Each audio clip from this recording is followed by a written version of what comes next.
Good morning बच्चों, मैं हूं रोशन और हमारी आज की वीडियो में हम जानेंगे कि एक्सेलरेशन ड्यू टू ग्रेविटी से हमारा क्या मतलब है। What do we mean by acceleration due to gravity. जैसा कि इस टर्म का नाम ही सुजेस्ट कर रहा है कि ये एक एक्सेलरेशन है जो कि ग्रेविटी की वजह से है, तो we can simply define it as it is the acceleration produced in an object due to gravity. और आप जानते हैं ग्रेविटी क्या होती है, हम पिछली वीडियोस में बात कर चुके हैं। ग्रेविटी क्या होती है? Gravitational force or pull of earth. So we can define it as it is the acceleration produced in an object due to gravity, or we can say that why the gravitational force or pull of earth। अगर हम अर्थ पे हैं और अगर किसी दूसरी heavenly body पे हैं जैसे कि मून पे, तो हम कहेंगे it is the acceleration produced in an object due to gravity of moon और ग्रेविटेशनल फोर्स ऑफ मून। और दूसरे शब्दों में हम इसे इस तरह से डिफाइन कर सकते हैं, क्योंकि जे एक्सेलरेशन है जो कि ग्रेविटेशनल फोर्स की वजह से प्रोड्यूस होती है, तो हमें मालूम है कि जो भी बॉडी ग्रेविटेशनल फोर्स की वजह से मूव करती है उसे हम कहते हैं कि वो फ्री फॉल में है। तो we can say that it is the acceleration of freely falling bodies.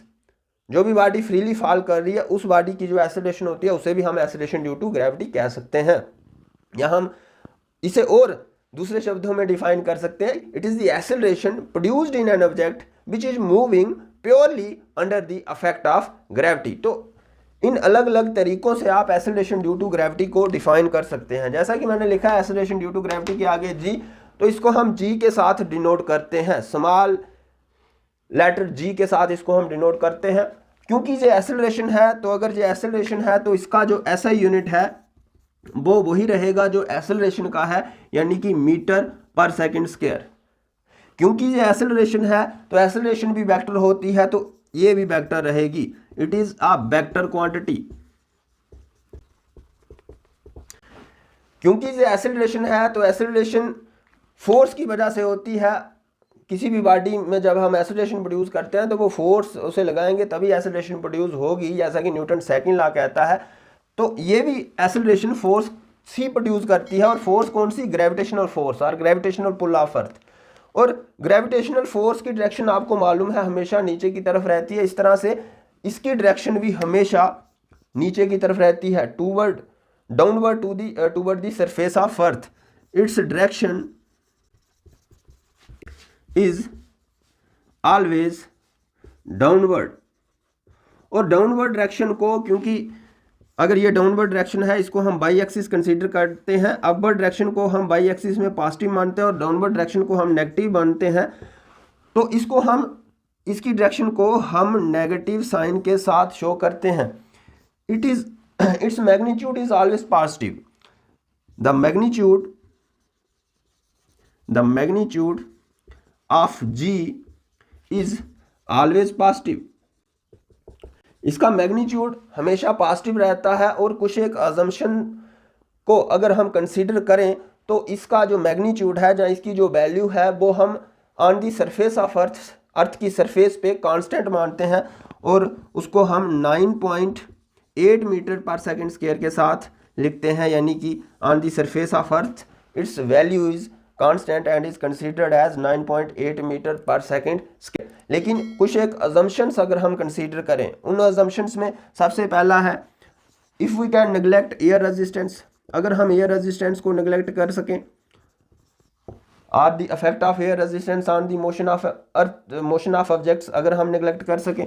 दूसरा, if we can neglect the effect of rotation of earth on the motion of objects, rotation of earth, उन वाले objects पे rotation of अर्थ का अगर effect हम neglect कर सकें जो कि purely under the effect of gravity move कर रहे हैं, तब तीसरा, अगर हम डिस्टेंस ऑफ फॉल, जहाँ से कि हम चीज़ को फेंक रहे हैं, वो मच स्मॉलर रखें in comparison to the radius of earth, यानी कि डिस्टेंस ऑफ फॉल को अगर आप डी के साथ डिनोट्स मच और ये मच स्मॉलर हो रेडियस ऑफ अर्थ से, तो तब इसकी वैल्यू हम कांस्टेंट मान सकते हैं।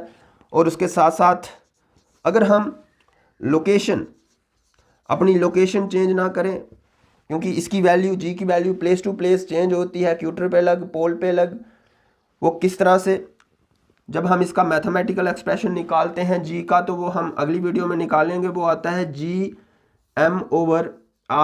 यहाँ पे रेडियस ऑफ अर्थ पे ये डिपेंड करता है। तो लोकेशन अगर पोल पे जाएंगे तो आर की वैल्यू चेंज होती है, इक्वेटर पे जाएंगे आर की वैल्यू चेंज होगी। तो आर की वैल्यू चेंज होने से जी की वैल्यू भी चेंज होगी।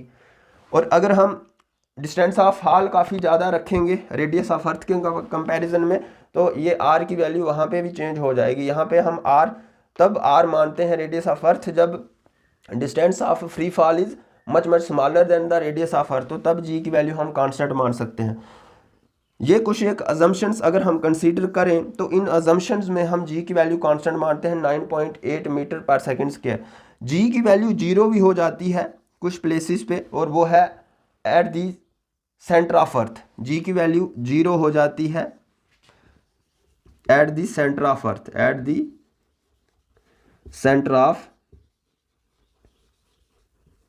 अगर हम सेंटर ऑफ अर्थ की बात करें तो वहां पे जी की वैल्यू जीरो हो जाती है। अलग अलग प्लेसेस पे जी की वैल्यू चेंज होती है। सभी अफेक्ट्स को अगर हम कंसीडर करें, इनको नेगलेक्ट नहीं कर सकें, उन बॉडीज के मोशन पे अगर हम नेगलेक्ट नहीं कर सकें जो कि ग्रेविटी के इफेक्ट में मूव कर रही हैं, तो तब भी जी की वैल्यू में चेंज आती है। और किस तरह से इन सभी अफेक्ट्स का असर रहता है जी की वैल्यू पे, क्या जी डिक्रीज होती है, किस इफेक्ट में डिक्रीज होती है, किस इफेक्ट में इंक्रीज होती है, वो हम किसी अलग वीडियो में जानेंगे।